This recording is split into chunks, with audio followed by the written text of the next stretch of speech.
Welcome to Facts TV News, where everything is true. Rio Cobre drowning victim identified.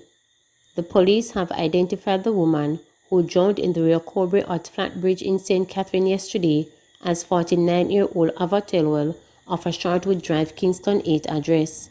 She is suspected to have committed suicide. Reports from the police are that approximately 2:20 p.m., Telwell, who have been lingering around the bridge since 10 a.m., allegedly drove to the middle of the bridge, stopped and then drove her Suzuki Grand Vitara motor vehicle into the river. She was assisted by divers and taken to the hospital. However, she was pronounced dead. Police say that further investigations into the incident will be carried out. Motorcyclist killed in Guys Hill crash. A man died this morning following a crash along Devil's Racecourse in Guys Hill, St. Catherine. He has been identified as 55-year-old Alfred Lawrence, a farmer of Bonnet District in the parish. The police report that about 7:45, Lawrence was driving his Wassi motorcycle along the roadway towards Guys Hill when he collided with a Toyota Probox taxi cab. Lawrence, who was reportedly not wearing a helmet, received serious injuries and was taken to hospital where he was pronounced dead. The taxi driver and one of the passengers also complained of injuries and sought medical attention. 16 homeless after Clarendon Fire. 16 people have been left homeless after fire destroyed their 6-bedroom dwelling in Cherry Tree Lane near Four Paths in Clarendon Thursday evening. One of the occupants said she was outside shortly after 7 p.m. when her daughter alerted her to a fire coming from the house. My daughter say, "Mommy, how the fire there come from?" And me say, "Which fire? What you mean?" And within 5 minutes, that was it. Everything gone. The fully furnished house burned down flat, said the distraught woman as she recounted the events. The 5 families once housed in the building are now in need of relief supplies such as food, bedding, toiletry and clothing as they ponder their next move.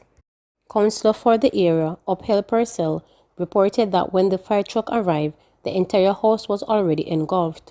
By the time they got here, they could only conduct cooling down operations because it did already burn down, he said, before appealing for assistance for the families. "I will be engaging the Poor Relief Department and the Disaster Coordinator to see what kind of assistance we can give to them in the interim," Purcell stated. Denham Town Primary School renamed the Edward Seaga Primary and Infant School. The Denham Town Primary and Infant School has been officially renamed the Edward Seaga Primary and Infant School in honor of Jamaica's 5th Prime Minister Edward Seaga.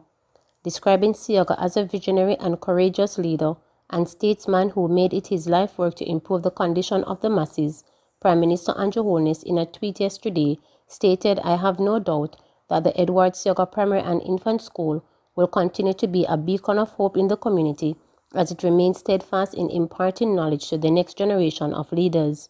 A renaming ceremony was held on Thursday, June 3rd on the grounds of the schools in Kingston.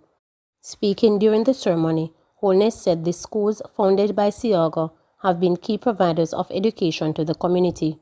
Indeed, Mr. Seaga played a pivotal role in the development of the newer schools, he said, while encouraging administrators of the schools to make a commitment to continue to do well and elevate the standards of the highest.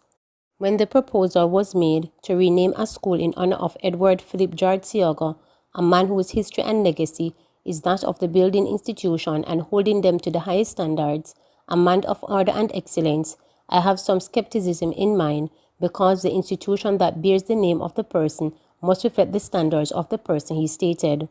Minister of Local Government and Rural Development and Member of Parliament for West Kingston, Desmond Mackenzie, had put forward the proposal for the renaming of the school, for which the Ministry of Education, Youth and Information gave approval after many discussions. His reason for wanting the school to be renamed was due to the fact that Seaga served as Member of Parliament for West Kingston from 1962 until his retirement from active politics in 2005, and he built on that strong foundation of education in West Kingston.